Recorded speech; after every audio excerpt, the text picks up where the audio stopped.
자, 수업을 시작하겠습니다. 자, 맨 처음에 핸드아웃 갖고 계신가요? 네. 그 핸드아웃만 한 번만 보겠습니다. 이제 FRM Quantitative Analysis라고 해가지고요. 저희가 9번 수업을 하는데 그 수업에 대한 내용을 쭉 적어놨습니다. 정확하게 일치하지는 않을 거고요. 대충 상당히 일치할 겁니다. 자, 그 다음에 그 뒤에 있는 부분들은 그 핸드아웃으로 나눠드린 건요. 책을 하다가 일종의 보충 교재입니다. 그래서 그때가 되면 그걸 설명드리도록 하겠습니다. 자, 이 FRM은 내용이 참 어렵다는 거 여러분들이 아시고 너무 내용이 어려워요. 화가 날 정도로 내용이 어렵고 이 수학을 많이 쓰기 때문에 수학과 통계학을 많이 쓰기 때문에 아마 저희가 공부하는 그 퀀티테이티브 어널리시스를 잘 하셔야 나머지 과목을 다 할 수 있을 겁니다. 그리고 이 내용도 매우 어려워요. 그래서 어렵고 또 하나 이제 보통 수학은 아주 단계적으로 나가거든요. 단계. 수학의 증명범은 논리의 비약 하나도 없이 하잖아요. 근데 통계학은 조금 상황이 다릅니다. 통계학은 수학을 기반으로 하지만 여기는 응용이 돼버려요. 수학과 달리. 그러다 보니까 응용하는 부분, 이 수학에서 논리적으로 나가다가 응용하는 부분에 가려다 보니까 뭔가 좀 점프가 있어요. 점프. 논리의 점프가 있어요. 어쩔 수 없이. 이 중간 과정을 다 설명하기 너무 힘드니까 점프가 있습니다. 자, 이 제목은 Quantitative Analysis라고 되어 있지만 그 페이지 이렇게 생긴 걸 보도록 하겠습니다.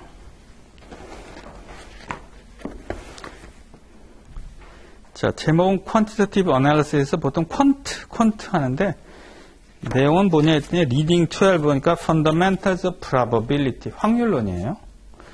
Reading 13는요 Random Variables, 그 다음 Reading 14는 Common Univariate Random Variables, Reading 15는 Multivariate Random Variables. Random Variable이라는 단어가 쭉 나오죠.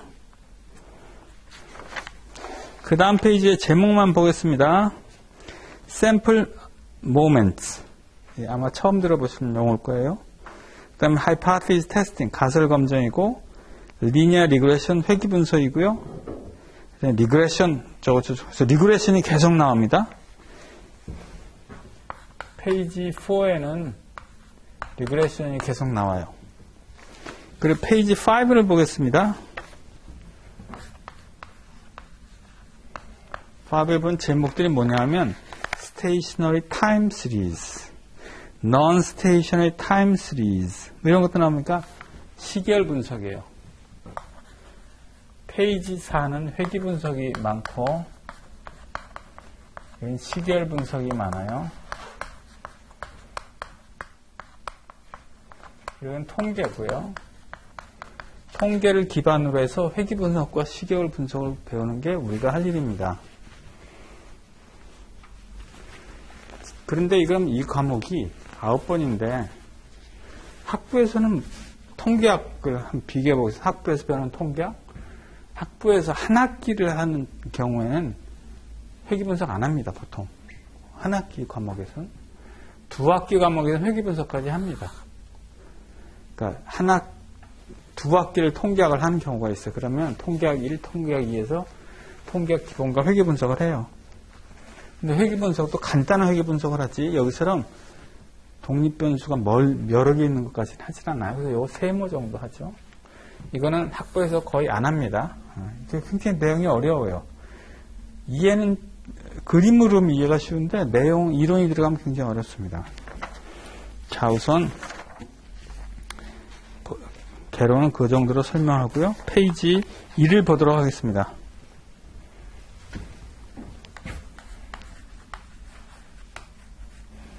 뭐라고 되어 있냐면 Fundamentals, Probability래요. Probability의 개념, 기본. Probability란 무엇입니까? 하면 우리가 확률이죠.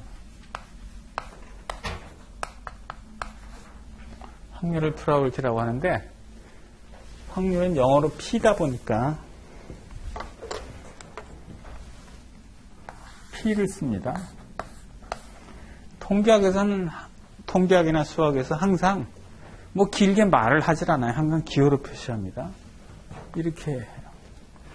그 다음에 여기다 A라고 쓰면 우리가 이거를 뭐라고 부르냐면 이벤트라고 해요. 우리말로 하면 사건 또는 사상입니다. 읽으면 probability of event A라고 읽어요. 사건 A가 발생할 확률. 자, 확률은 어떤 사건이 발생할 가능성이기 때문에 그 가능성은 꼭 일어나는 경우는 1, 절대 일어나지 않는 경우는 0이에요. 그래서 확률은 항상 0과 1 사이에 있어요.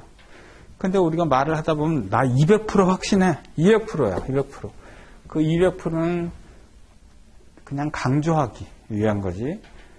그 사건이 일어나는 걸 강조하기 위한 것이지 통계학적으로 맞는 건 아닙니다. 그렇죠? 자, 그 다음에 이제 본문에 들어보면 마줄 12.1 해놓고요. 두 번째 줄에 굵은 글씨로 랜덤 베리어블이 있어요.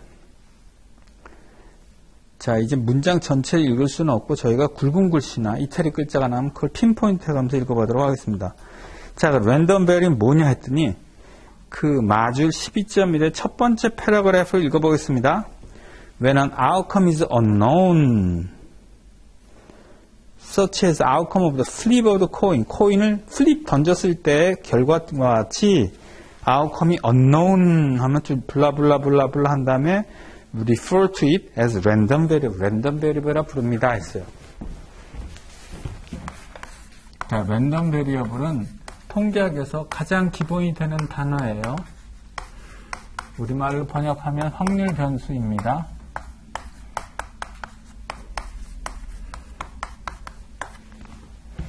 자, 확률 변수에 대한 정의를 여기서 안 했어요. 그냥 이렇게 unknown이라고 했는데 그렇게 하면 안 되고 정확하게 정의를 해야 되겠죠? 그래서 정의를 한번 해보겠습니다. 확률 변수란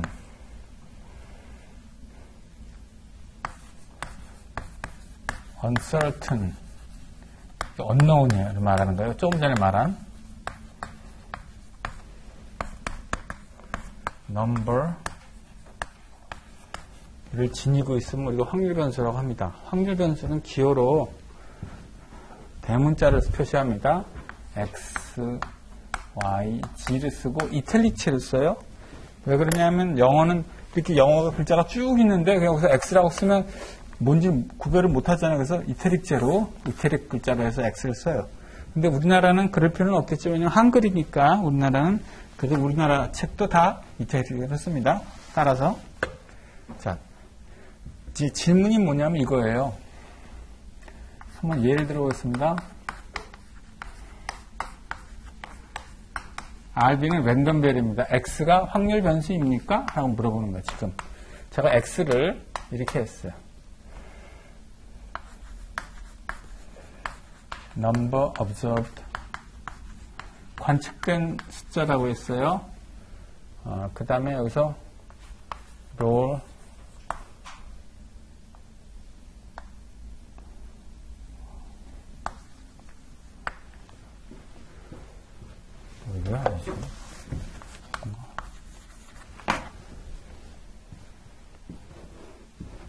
주사위를 던졌습니다. 주사위를 던졌는데 위에 나온 숫자를 X라고 했어요. 질문 X는 확률 변수입니까? 라고 하는 거예요. 그럼 확률 변수가 되기 위해서는 어떤 조건이 만족해야 됩니까? 했더니 여기서 보니까 1번 불확실해야 되고 두 번째는 숫자여야 돼요. 불확실한가요? 그렇죠. 1번은 만족합니다. 왜? 주사위를 던지면 1, 2, 3, 4, 5, 6 중에 하나 나오는 건 아는데 뭐가 나오는지 모릅니다. 그러니까 불확실해요. 두 번째 만족하나요? 네, 만족합니다. 숫자죠. 위에 나온 숫자. 그러니까 주사위를 던졌을 때 위에 나온 숫자라고 했잖아요. 그래서 답은 yes입니다. x를 내일의 코스피 지수라고 할게요.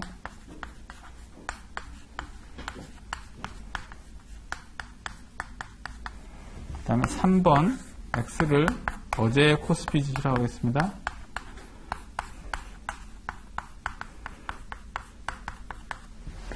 어느 건 확률 변수가 되고요. 어느 건 확률 변수가 안 돼요. 어느 게 확률 변수가 될까요? 2번 보겠습니다. 내일의 코스피 지수를 X라고 했을 때 X가 확률 변수가 됩니까? 라고 한 거예요. 내일 코스피 지수 아세요? 모르지. 아마 대충 뭐 2,900에서 뭐 3,300 사이겠죠? 이 정도는 알지, 범위는 알지만 숫자는 정확히 모르잖아요. 그렇기 때문에 첫 번째 조건이 uncertain이 만족합니다. 두 번째 조건은요. 숫자죠. 지수라고 했죠. 지수. 만족합니다. 그래서 답은 yes입니다. 어제의 코스피 지수는 X를 어제의 코스피 지수를 할 때 확률 변수가 될까요? 했더니 될까요? 불확실한가요? 아니죠. 우리 어제 코스피 지수는 신문 보면 있어요. 인터넷 보면 있고. 근데 어떤 사람이 이렇게 아니 저는 모르는데요. 아니 본인이 모르냐 안 하냐가 중요한 게 아니고 불확실하냐 안 하냐만 중요한 거야. 그래서 일은 만족하지 않습니다. 두 번째 조건은 만족하는데도 불구하고. 그래서 두 조건이 만족을 다 해야 확률 변수인데 한 조건만 만족하니까 확률 변수가 되지 않습니다. 네 번째.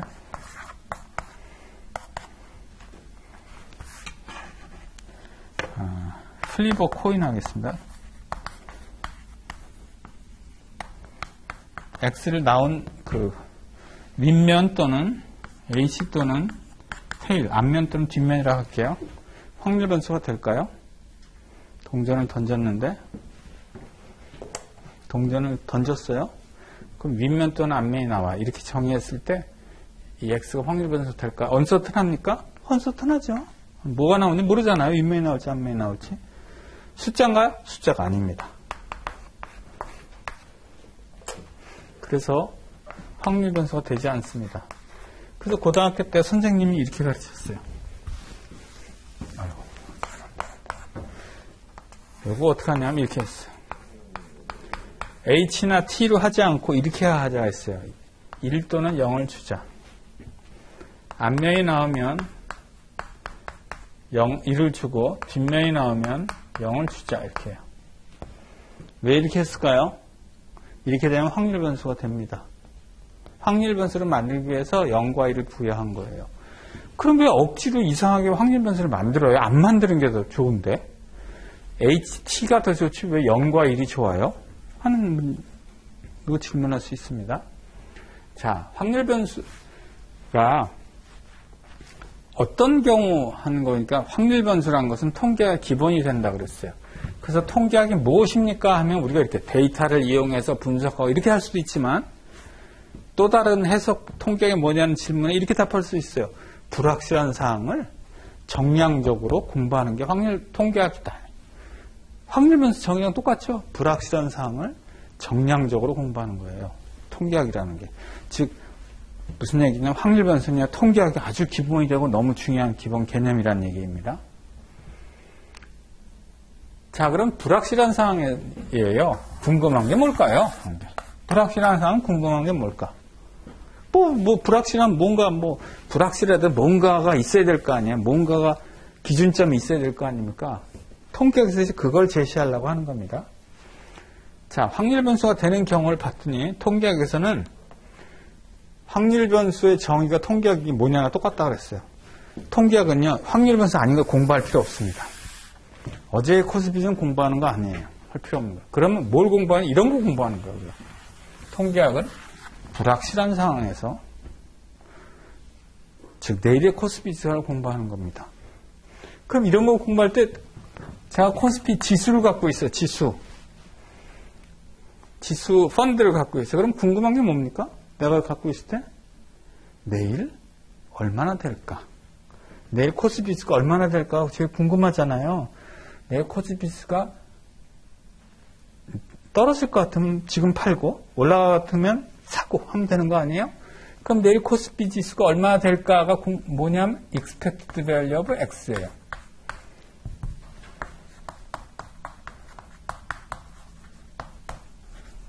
기대값이라고 배울 거. 그 다음에 또 궁금한 게 뭐냐면 variance예요. 평균과 분산. 통계학에서는 제일 중요한 게 평균과 분산이에요. 그거 왜 더 중요한 게 있나요? 자, 그럼 평균과 분산이 왜 중요한지 보겠습니다. FRM이라고 했는데 우리가 FRM은 이렇게 되죠. Financial Risk, Management Risk요. 위험 관리래요. 위험을 어떻게 측정하나요? 위험을 측정을 해야 될 거 아니야. 자, 펀드 A를 보겠습니다. A라는 펀드가 있고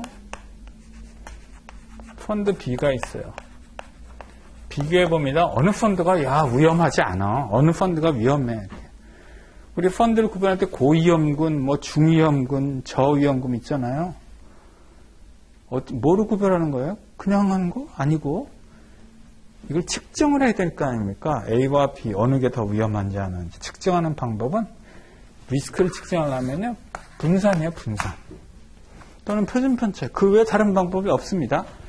모든 방법을 다 동원해 봤어요. 왜냐하면 분산이라는 게 좋은데 여러 가지 단점들이 많아서 다른 방법을 사람들이 많이 생각해 봤어요. 근데 결과적으로는 도로 또 분산으로 돌아가요. 왜냐하면 수학적으로 분산이 제일 깔끔하기 때문에 그렇습니다. 개념적으로는 어려워도 수학적으로 너무 깔끔해요. 다른 거를 도입하면 수학적으로 너무 안 깔끔해요. 의미는 있어도 개념적으로 맞아도. 그래서 리스크 매니지먼트 우리가 하는 건데 그 중에서 제일 중요한 게 뭐냐? 리스크를 측정하는데 그건 분산이에요. 분산. 자, 그래서 불확실한 상황에서는 제일 궁금한 게 내리 코스피가 얼마나 되지? 하고 이건 이렇게 해석할 수 있어요. 분산은 내일 코스피지가 3,200으로 했는데 예측이 됐는데 얼마나 잘 맞을까? 안 맞을까? 분산이 크면 잘 안 맞는다는 얘기고요. 분산이 작으면 잘 맞는다는 얘기입니다. 자, 우리가 그래서 불확실한 상황에서 통계하는 다르다 보니까 기대가가 분산을 구해야 되는데 만약에 동전 던지기에서 이렇게 정의를 했어요. 앞면이나 뒷면이나. 그럼 너무 좋죠. 0일보다 훨씬 이해가 쉽죠. 근데 여기서 못 구하는 게 뭐예요? 이런 거 못 구하는 거예요. 평균과 분산은. 이렇게 정의하면 평균과 분산이 모르죠. 앞면, 뒷면, HT. 그의 평균이 뭡니까? 모르죠, 그건. 자, 그래서 불확실한 상황에는 우리가 관심사항이 평균과 분산이니까 이걸 구하기 위해서는 숫자로 뭐가 숫자로 돼 있어야 돼요. 그래서 우리가 이렇게 숫자로 만듭니다. 됐죠? 자, 그 다음에 우리가 여기 돌아와서 확률할 때 우리가 이렇게 한다 그랬어요. 근데 확률하는데 왜 내 동네에 갑자기 확률 변수가 들어가 있을까요? 하면 확률을 우리가 어떤 사건 A가 발생할 확률 이렇게 표현하는데 다음의 경우를 한번 보겠습니다.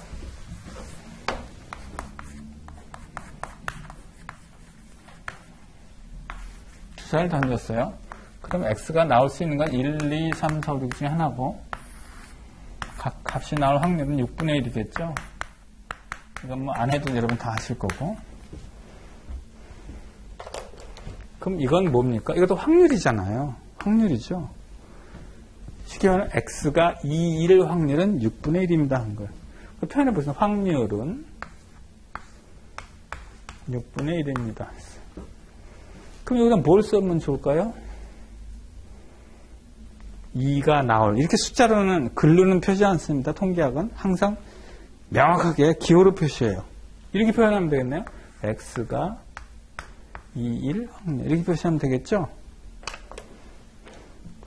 이것도 일종의 우리가 확률 변수로 표현했지만 이벤트인 거예요. 어떤 이벤트요? 확률 변수 X가 2라는 2인 이벤트를 말합니다. 그래서 이벤트를 그냥 이런 스타일로 표현할 수도 있지만 확률 변수를 이용해서 표현할 수 있어요. 그래서 먼저 확률 변수가 나온 겁니다. 됐죠? 자, 그 다음에 조금 더 내려오면 컨디셔널 프로버블티라는 굵은 글씨가 있고 넌 컨디셔널 프로버블티라는 굵은 글씨가 있습니다. 그 다음에 마지널 프로버블티라고 이탈릭자가 있는데 마지널은 아마 여기서 설명드리면 이해가 어려울 테니까 넘어가고 컨디셔널과 넌 컨디셔널만 보겠습니다.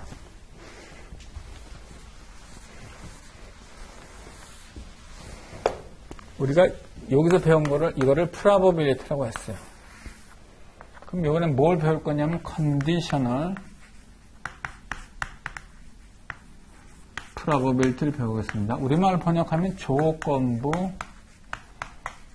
확률이에요.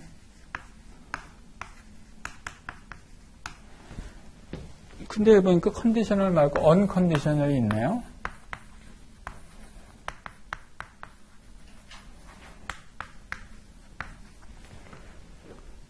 그럼 언컨디셔널 언이 들어가 있지 않습니까? 이건 뭘까 하면 우리가 그냥 프로버빌티를 말하는 거예요. 그냥 프로버빌티를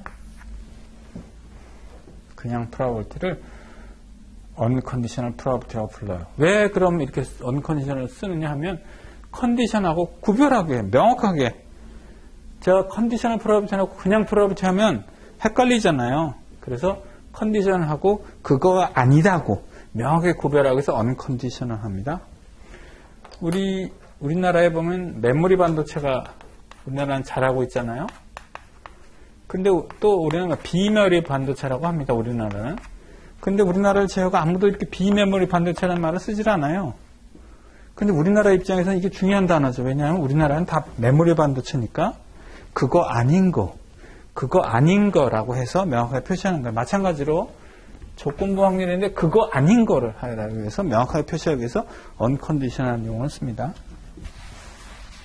자, 컨디셔널 프로버빌티 이렇게 돼요. 그리고 저기에 이렇게 일자 같은 게 있죠. 이건 뭐라고 있냐면 given이라고 있습니다. 자, 요거에 대해서 페이지 4를 보겠습니다.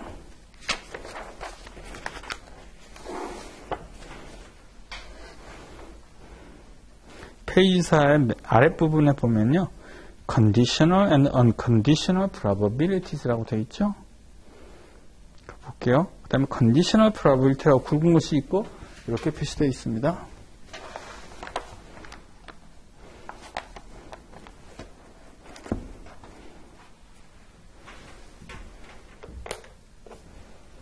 자, 이건 뭐냐면 B가 발생하는 조건, 전제 또는 조건 하에서 A가 발생할 확률을 말합니다.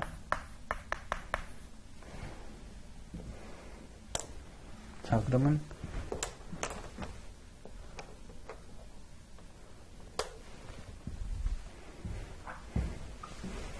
다음에 그림을 보겠습니다.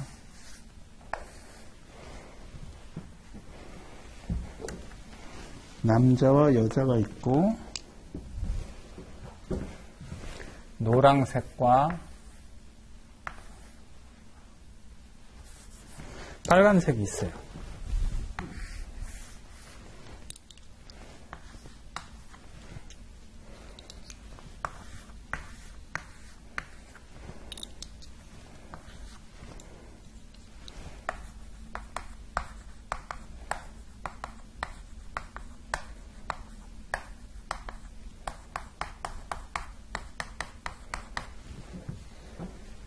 A를 남자라고 하겠습니다.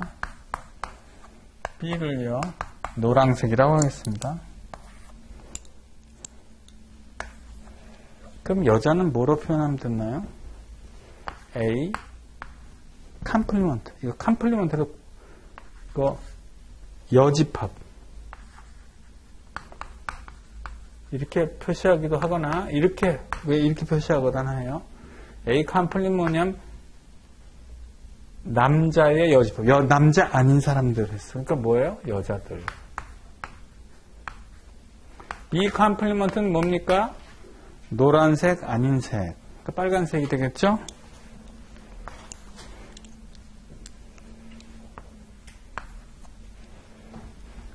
자, 프로버빌티 A를 보겠습니다. 이게 뭡니까? 하나를 딱 꺼냈더니 그게 남자야. 남자의 확률을 물어보는 거죠? 지금 10명, 12명이구나. 아니네, 10명이네. 10명 중에 남자가 6명이라 10분의 6이네요. probability A 컴포넌트는 얼마입니까? 한 명, 정확히 말하면 이거죠. 그중에 한 명을 꺼냈더니 그 사람이 여자야. 여자의 확률이 얼마야 물어본 거고, 더 쉽게 표현하면 전체 중에서 여자의 비율이 어떻게 돼야 하는 겁니다. 10분의 4죠. 자, probability of A 기분 B를 보겠습니다. 어떻게 될까요? B가 발생하는 조건 하에서 B란 노란색인 조건 하에서 남자가 꺼내질 확률이에요. 하나를 꺼냈는데 그게 노란색이란 조건 하에서 남자일 확률을 말해요. 굉장히 어려워요, 말이. 근데 더 쉬운 건 뭐냐면 이거 어떻게 하냐면 이렇게 하는 거예요. B 중에서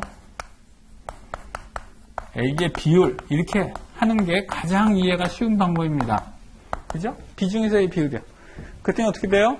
노란 것 중에서 색깔이 노란 애들 중에서 노란 게 보니까 7명 있는데 7개가 있는데 그중에 남자의 비율 남자가 6명이네요. 이렇게. 자, 요걸 한번 보겠습니다. 한번 풀어보세요. 어떻게 됩니까? 정확한 표현은 이렇게 해야 되겠죠? 어떤 한 사람을 누구 하나를 꺼냈더니 그게 노란색이 얼굴이. 근데 그 사람이 여자일 확률을 물어보는 거야. 그럼 굉장히 어렵고 쉬운 방법이 뭐예요? B 중에서 A 컴플리먼트의 비율. 즉 노란 얼굴을 한 노란색 중에서 여자의 비율 했더니 노란색은 7개가 있는데 여자가 1명이라 이렇게.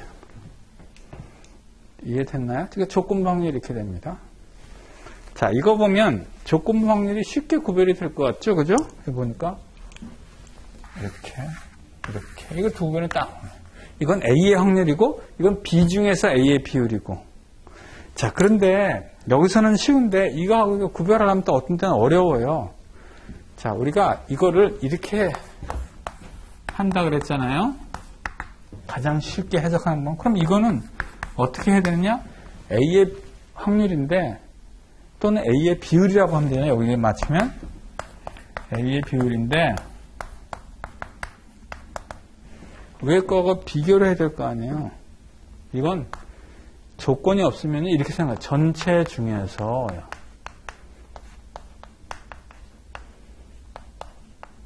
이렇게 해석하는 게 가장 좋습니다. 그래서 우리가 여기 써 있지는 않지만 위에 거하고 비교할 때는 이렇게 조건을 달고 전체 이렇게 마음속에 갖는 게 가장 이 둘을 구별하는 쉬운 방법입니다.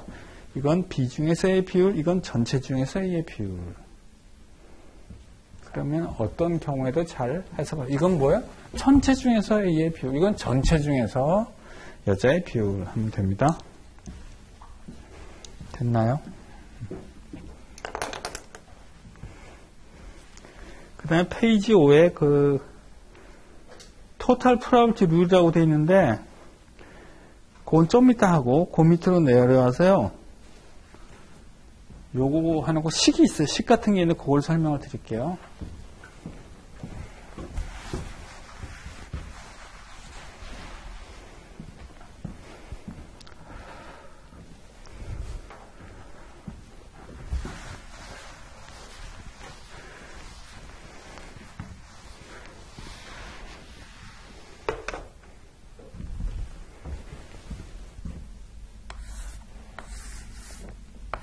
자, 이제 벤 다이그램을 풀어보겠습니다. A가 이렇게 되어 있고,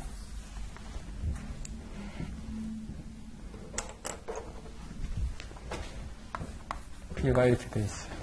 우리가 이걸 벤 다이그램이라고 합니다. 이건 사람 이름이고요. 원래 이런 벤 다이그램을 이 사람이 맨 처음 만든 게 아니야. 다른 사람이 먼저 만들었는데, 유명한 수학자, 제가 이름을 까먹었습니다. 만들었는데, 이 사람이 이걸 굉장히 발전시켰어요. 그래서 우리가 벤의 이름을 써서 벤 다이그램을 합니다. 자, probability A given B는 뭐라고요? B 중에서 A B라고 했잖아요. B, 이렇게 생긴 것 중에서 A의 비율인데 B 중에서라 B만 보는 거예요. 이 세상은 아까는 이 세상에 네모 전체를 봤지만 이제 B 중에서라요. 딴 거 안 보고 요것만 보면 빨간 개성이 빨간 동그라미 B만 B 중에서 요것만 봅니다. 이 B 중에서 A가 있죠. 어디가 A가 있냐면 이렇게 B를 보니까 얘네들은 A야. 그죠? 그거의 비율입니다. 그러면 이 면적은 확률로 표시할 수 있거든요. B라고 동그라미 친 거는 분모가 B가 나올 확률이고 저 파랗게 친 거는 저 면적은 확률이에요. 확률은 어떻게 되냐? A와 B의 인터섹션의 확률입니다. 자, 이렇게 했을 때 우리가 이거를 뭐라고 부르냐면 인터섹션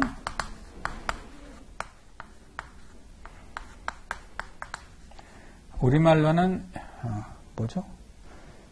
교집합이라고 부릅니다. 반대되는 걸 볼게요. A 유니언 B는 이거를 유니언이라고 부르고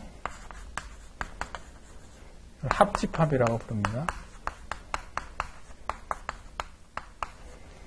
자, 그래서 요거 싹 지우면 여기 공식이에요. 그런데 그 책에는 제가 표시한 공식하고 좀 다르게 이렇게 표시되어 있습니다. 요거 대신에 P of AB라고 되어 있는데 통계학책의 99.9%의 책은 다 이렇게 표시해요. 요 책만 이렇게 표시되어 있을 뿐. 그래서 다른 책하고 동일하게 이거로 표시하겠습니다. 자, 그럼 교집합과 합집합을 배웠는데 여기서 한번 다시 와볼게요.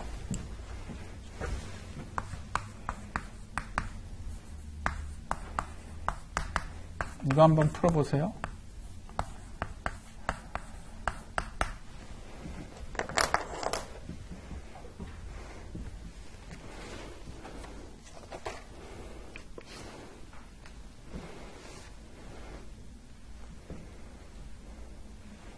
자, 이건 A이면서 B인 거. 뭐죠? 남자이면서 노란 남자의 비율인데 조건이 없잖아. 그럼 조건이 없으면 어떻게 하라고 그랬으면 제가 전체 중에서 노란 남자의 비율. 전체가 10명인데 노란 남자는 하나, 둘, 셋, 6명이네요.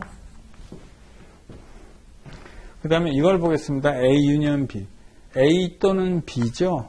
A이거나 B이거나, 즉 남자이거나 노랭이거나 이거 아니죠. 이거 죄송합니다. 이건 아니고 남자이거나 아이고 이게 여자로 표시됐네요. 이거 B 중에서 B 중에서 이게요. 아까 여자로 했었나요? 네, 남자로 바꿔야 됩니다. 죄송합니다. B 중에서 아닙니다. 맞아요. 제가 착각했어요. 여자 맞습니다. B 중에서 남자의 비율. 맞아요. 자, 맞습니다. 자, 이거 뭐죠? 남자이거나 노랭이거나 남자이거나 노랭이거나 그렇죠? 조건이 없으면 어떻게 하라고요? 마음속에 전체 중에서 라고 마음속에 마음을 가지라 그랬어요. 전체 중에서 10 중에서 남자이거나 노랭이거나의 비율. 많은 사람들이요, 요거하고 뭐하고 막 헷갈리면 이거하고 헷갈려요. 제가 계속 쭉 설명했으니까 여러분은 헷갈리지 않지만 여러분들은 딱 주어지면 많이들 헷갈려해요.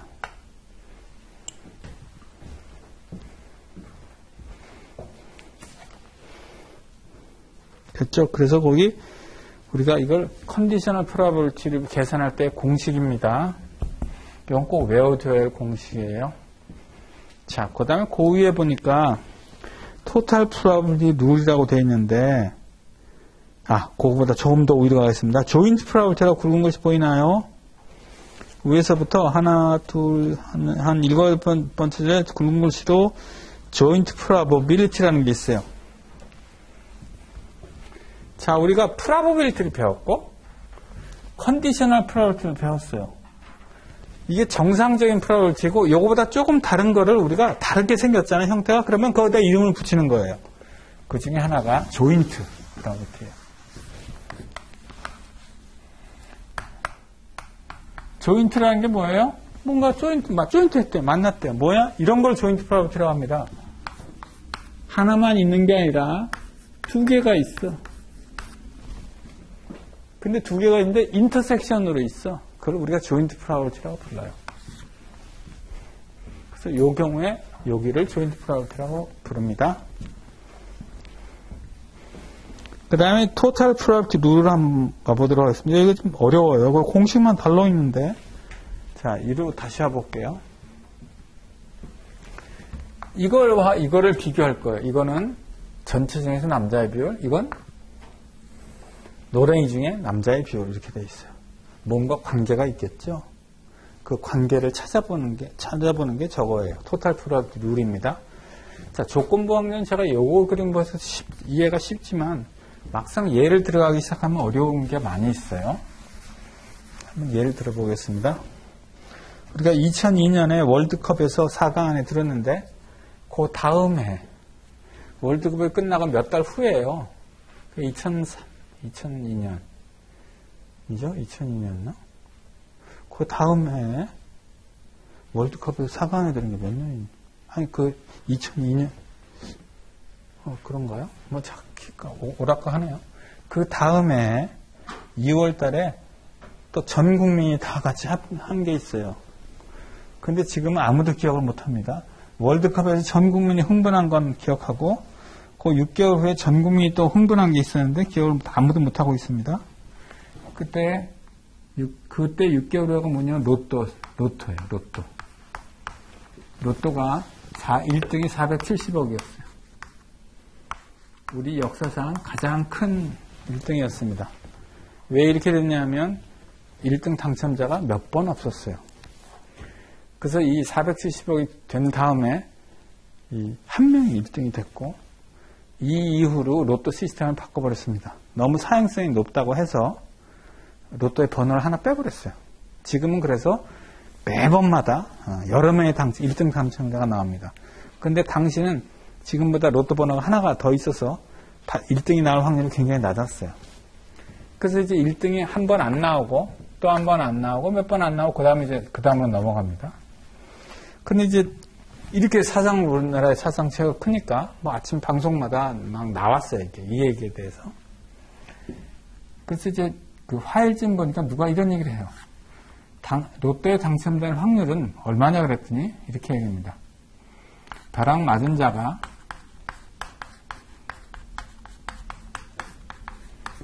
또 한 번 맞을 확률이에요. 확률이에요. 근데 이거는 조건부 확률이 아니에요? 조건부 확률이에요. 맞았다는 조건 하에서 벼락을 한 번 맞았다는 조건 하에서 한 번 더 맞을 확률입니다. 굉장히 어려워요, 이거. 그죠? 막상 제가 이렇게 기호를 표시하고 이렇게 하면 쉽지만 막상 이거 하면 저게 무슨 뜻이야? 어려워합니다. 그러더니 그 다음 날인가 다다음 날은 이렇게 해요. 벼락 2번 맞을 확률이에요.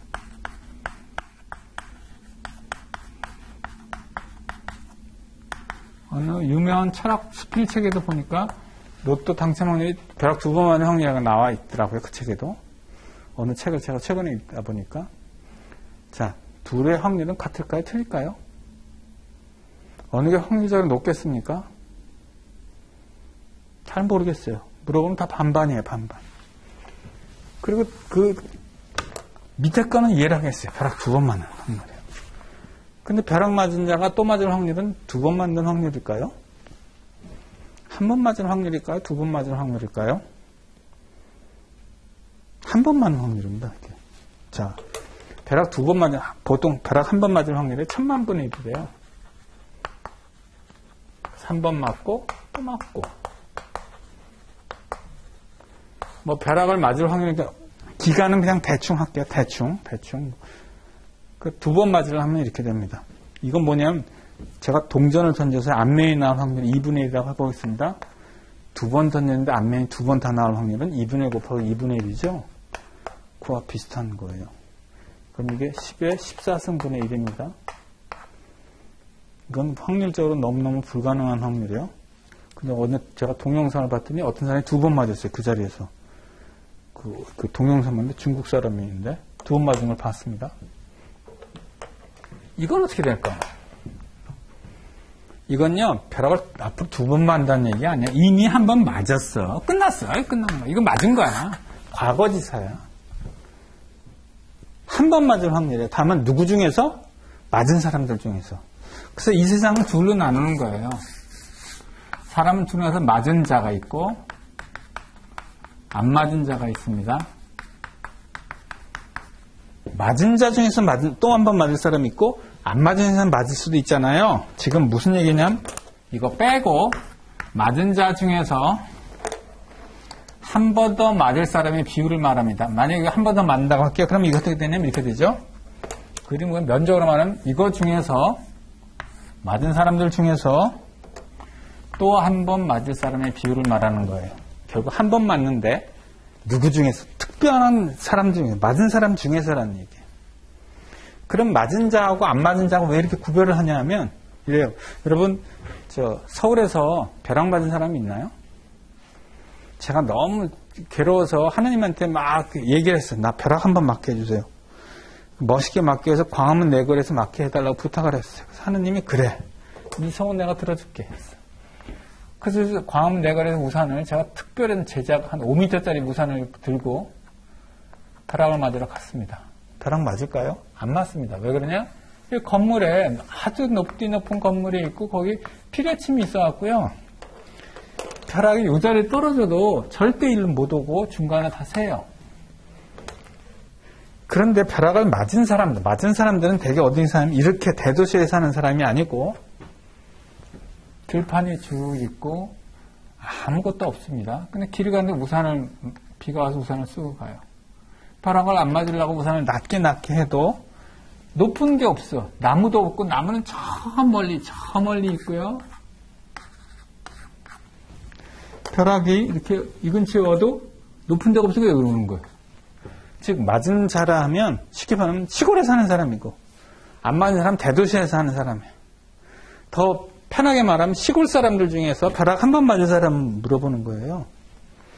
자, 그러면 맞은 자 중에서 한 번 맞을 확률이 높을까요? 안 맞은 자 중에서 한 번 맞을 확률이 높을까요?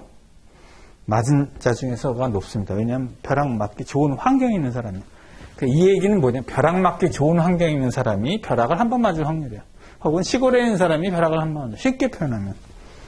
이건요, 일반적인 확률, 인간 전체의 확률이 1000분만 분의 1이라면 이거보다 확률적으로 높을까요? 낮을까요? 높아. 잘 맞기 좋은 환경이 있기 때문에. 이건 그래서 900만 분의 1이래요.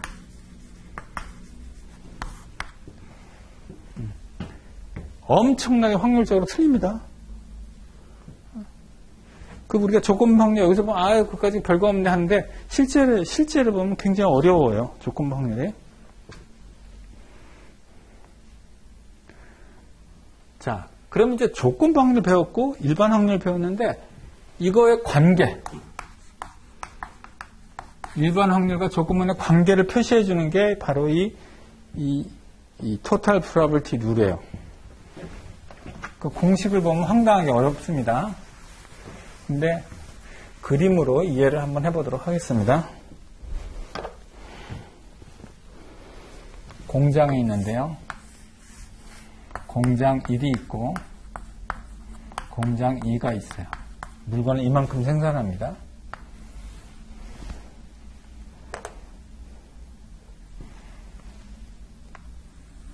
이게 불량품이에요. 분량이 노란색으로 표시하겠습니다. 이 분량이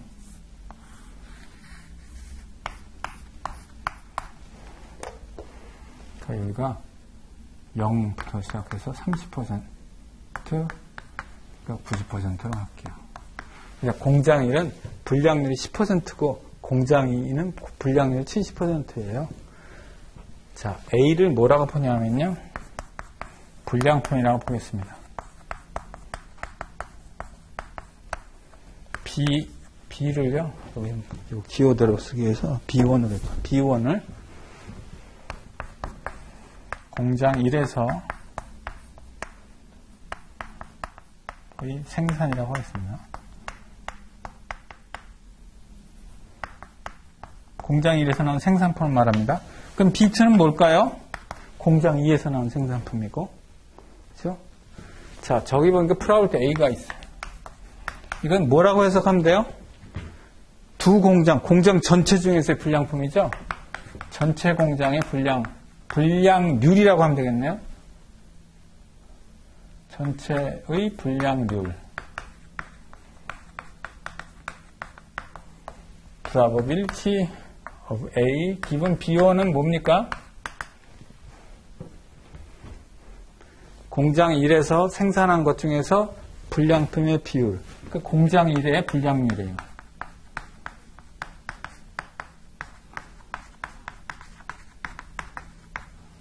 probability A 기분 B2는 뭘까요? 이거는 공장 2에서의 불량률입니다.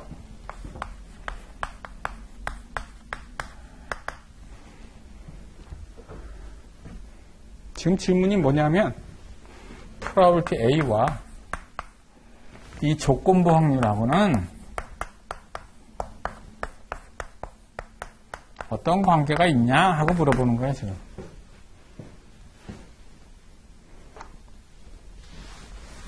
자, 그럼 probability A를 그림을 그리면 제가 있어요. 네모 중에서 뭐뭐의 비율을 말합니까? 노란빛 끊친 부분의 비율을 말하는 거겠죠?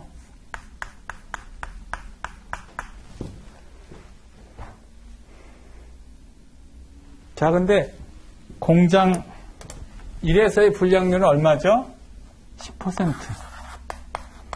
90%가 정상품이고 10%가 불량품입니다. 공장 2에서의 불량률은요? 70%. 그럼 아마 전체 공장에서 불량률은 10%와 70% 사이일 거예요.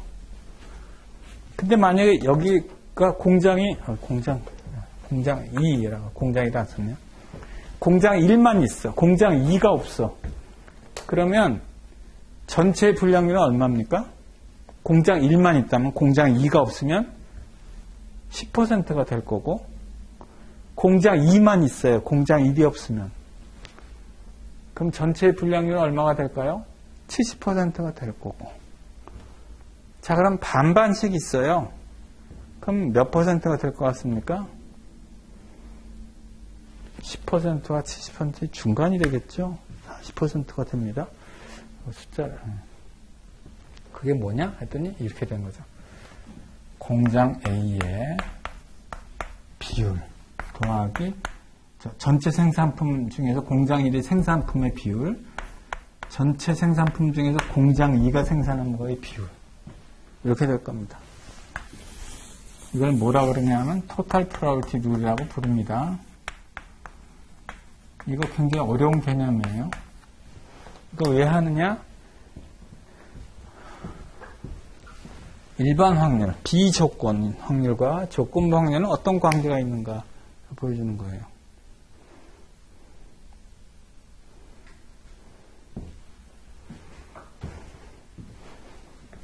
근데 여기서 보면 토탈 프로바빌리티는 B1이 있고 B2가 있고요. B3, Bn까지 있어요. 저는 공장 1과 2가 있어 1, 2로 했는데 공장 1, 2, 3, 4 이렇게 쓰면 그걸 그대로 확장할 수 있습니다. 됐나요? 자, 다시 앞에 페이지로 돌아가겠습니다. 그래서 페이지 1에 보면 conditional probability 밑에서부터 한 6번째 줄, 그래서 밑에서 3번째 줄 unconditional probability라고 되어 있고 그 부분 설명을 우리가 페이지 4에서 다 했습니다. 자, 페이지 2 하기 전에 휴식을 먼저 취하고 할게요. 원래 10분씩 휴식인데 제가 조금 늦게 들었어요. 제가 평소에 7시 20분부터 수업이라 그런 줄 알았는데 이제 아마 저희가 10시에 끝내야 되나 봐요. 이 뭐 코로나 때문에. 그래서 7시 10분부터 수업이었습니다. 이거 조금 제가 몰라서 늦게 들어와서 휴식을 좀 한 6, 7분만 할게요.